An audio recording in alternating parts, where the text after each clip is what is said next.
nalasad ta diri sa Oval Plaza, General Santos City kay naa sila'y Grand Market Night in preparation for Batang Pinoy 2025 na i-held diri sa Jensen.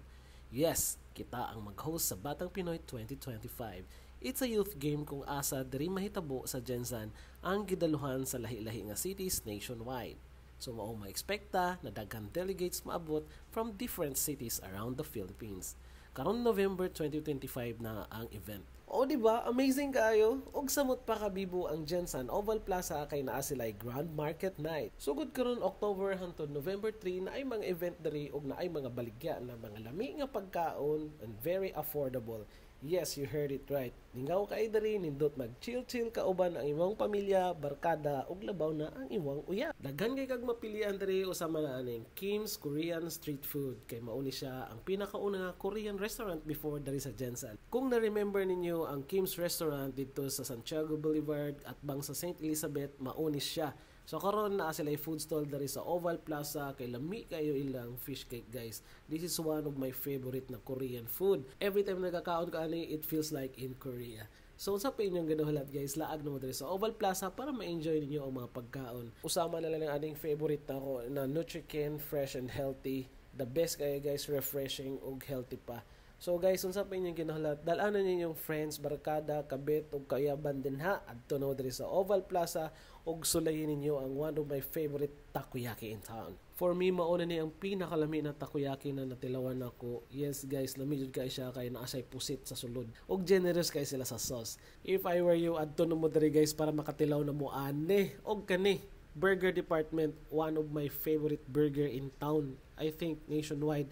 Wala pa yung mupildi ani sa kuha. Sa kuha lang ha. Kaya nga no, ginasugban nila ang patty dali guys. So wala ginaprito. Tanawa gano'n nyo na. It's a grilled patty. Naa siya unique taste, smoky, flavorful, beefy. Basta tilawin na ninyo guys. Mauni akong gi-order ang ilang Smash Deluxe Burger. Kay lami kayo ni siya. It's a double patty. Tapos cheesy kayo. Ang ilahang cheesy tapa. As you can see, mauna ang ilang cheesy tapa guys. Imagine tapa in a burger with lots of cheese. Tapos one of my favorite na chicken sando. Mauna ang akong top 3 favorite diri guys sa burger department. Dili jud mo magbahay. Adto na mo, tilawin na ninyo sa burger department ang ilahang mga burger, the best kayo. So unsa pa yung ginahulat, tara kaon. Okay guys, this is it. The most awaited Smash Deluxe Burger ng burger department. Na-miss ko to ha. Look, oh, walang kupal. Dapat tayo cheese tapa o katong chicken burger.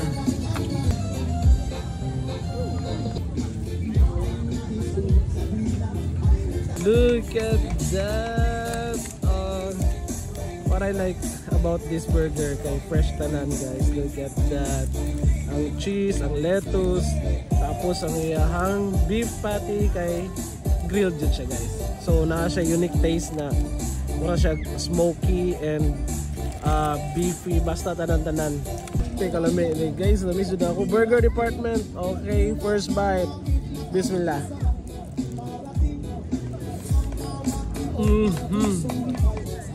Alam niyo lang, oh.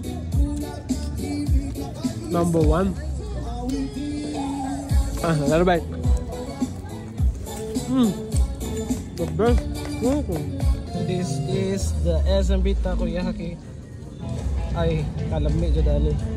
Isa na siya sa mga ginabalik-balikan ako dali sa Oval Plaza pag na-event.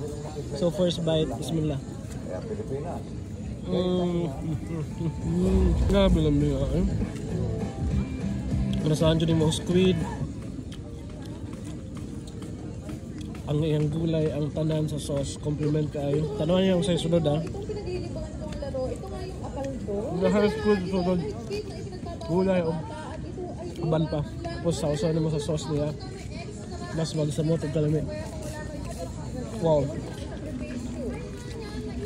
SNB takoyaki the best. Kada best, bismillah. Grabe na food trip ni. Sa ano kayo pag-urot? Oh, napay burger dito tatlo. Guys, muna siya ang burger na ginabalik-balikan ako dre. Ang Smash Deluxe. Ang pinaka best seller nila. Tapos cheesy tapa. And then katong chicken sando. These 3 burgers are the best. But before that, appetizer sa ta. Muna siya ang fish cake from Kim Smart. Ang Korean, ang number 1 o ang pinakaunang Korean restaurant dito sa Jensen. Ang Kim Smart. Let's try fish cake. Bismillah.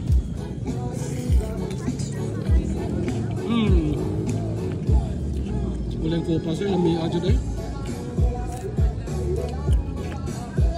Lami Kaya by the way, tteokbokki. Spicy lang sauce sa tteokbokki. Kading isa pwede nisa sa bata guys. Kading fish cake, tteokbokki. Bismillah. Wow. The best. Kim Smart. Kim Smart the best.